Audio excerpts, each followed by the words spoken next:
Jangan mempertanyakan kekuatan meminta. Begini ilustrasinya.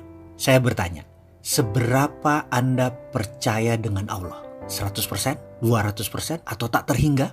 Oke, baiklah. Sekarang kita minta kepada Allah. Anda naik doa saat ini. Ya, saat ini juga hentikan nonton video ini dan berkata, ya Allah, saya ingin akhir bulan ini mempunyai uang 1 miliar masuk di rekening saya. Katakan kalimat itu berulang-ulang. Lalu diam sejenak sambil Anda merenung kalimat tadi.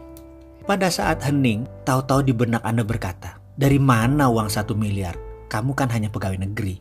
Atau, bagaimana dapat 1 miliar? Kamu kan cuma ibu rumah tangga. Atau, bagaimana dapat 1 miliar? Kamu kan hanya anak sekolah. Lalu mendadak kalimat tadi mendominasi pikiran, lalu pikiran mulai menyeletuk. Ya juga ya, dari mana ya? Kayaknya nggak mungkin deh. Kalau itu terjadi, selesai sudah. Kalimat itu ada dalam hukum alam yang namanya canceling our own pray. Meng-cancel doa kita sendiri. Kita sendiri yang meragukan diri kita sendiri. Kita sendiri yang meragukan Allah. Bisakah Anda percaya 100% bahwa hal itu akan terjadi? Bisa terjadi dan pasti terjadi. Bisakah Anda tidak cancel doa itu? Tidak ada keraguan sedikit pun bahwa itu bisa terjadi. Pertanyaannya, bisakah? Ini adalah permainan keyakinan. Ini adalah permainan ketakwaan. Inilah seni bertuhan. Inilah nikmatnya menjadi hamba Allah. Ketika keyakinan itu utuh, bulat, rapih, dan tekun, semua terjadi. Lalu ada lagi rahasia lain. Ada. Yaitu kita harus mengimplan bahwa saya kaya dan sudah kaya.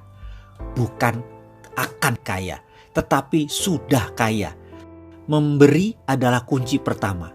Selain memberi keluar, kita harus memberi ke dalam. Apa itu memberi ke dalam? Saya mulai menjadi manusia materialis. Setiap bertemu mobil mewah saya katakan ini mobil saya. Saya bayangkan ini ada di garasi saya. Rumah mewah saya akan bilang ini rumah saya. Lihat hotel mewah saya bilang ini hotel saya. Kemudian saya putuskan untuk berangkat berdua bersama istri untuk menikmati apa yang orang kaya lakukan. Dengan 100% uang di tangan saya buang semua. Karena saya tahu pasti baliknya utuh dan bertambah. Kami memutuskan menikmati tinggal di Como Sambala Resort di Ubud, Bali selama beberapa hari. Menikmati satu malam berharga puluhan juta tarifnya. Dan saya tidak peduli. Berangkat dengan first class, layanan hotel bintang 6 atau 5 star with diamond. Makan pagi hari bersama penyanyi terkenal Barbara Streisand, esok malam dinner dengan Sting, penyanyi The Police yang sudah berminggu-minggu nginap di Como Sambala. Kumpul dengan orang terkenal dan orang kaya tersebut ternyata cukup menyenangkan. 5 malam keluar kira-kira 100 juta rupiah, saya tidak pikirkan. Dan saya tidak pernah tanya mau apa yang akan terjadi pulangnya nanti. Saya tidak punya uang sepeser pun di kantong, saya gak peduli. Saya percaya 100% semesta tidak menyukai kekosongan. Pasti kantong saya diisi lagi. PD saya pol. Saya percaya pada sistem Allah tersebut 100%. Pulangnya, setiap hari di depan kaca saya berkata pada diri saya sendiri berulang-ulang. Sambil menunjuk bayangan cermin saya tersebut. Kamu makhluk Allah terbaik. Ribuan kali saya ucapkan sambil tersenyum dan terus pumping semangat, menyemangati diri sendiri. Tak lupa setelah melakukan sholat fardu, di ujungnya saya selalu ngayal dengan meresapi nikmatnya tinggal di hotel bintang 5 resort, naik kapal first class, dan seluruh kemewahan duniawi. Dan saya tidak cancel apapun. Nikmati saja karena semua sudah terjadi dan saya yang punya itu semua. Receh di kantong dan setiap saat tangan di atas. Itu yang saya lakukan setiap hari. Dan apa yang terjadi?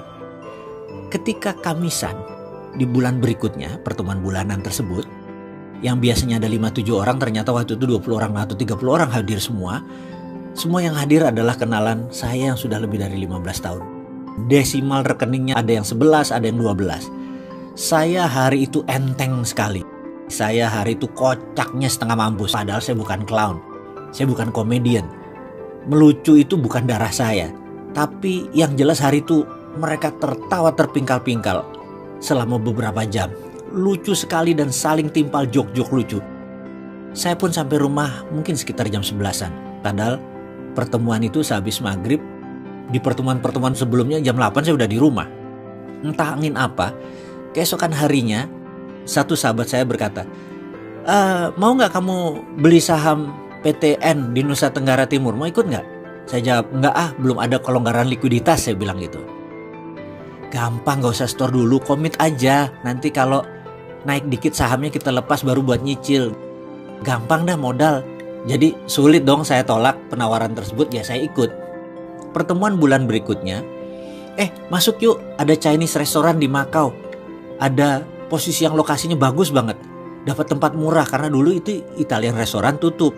Dengan sewa masih panjang, kita masuk gantiin dia. Buat Chinese food, modal gampang. Masih ada standby loan dari restoran lama. Pokoknya kita berlapan masuk, kita bagi rata ya, gak usah pakai duit. Lalu percaya gak? 6 bulan kemudian ada pengusaha Hongkong naksir harga dan lokasi tersebut dibayar 2 kali lipat. Jadi kita belum turun duit, baru punya 6 bulan sudah langsung berbagi. Kesimpulan gak pakai duit apa-apa, sudah langsung bagi modal. Dan nilainya pun sangat luar biasa. Jadi apa moral story kisah tersebut? Kita lanjut.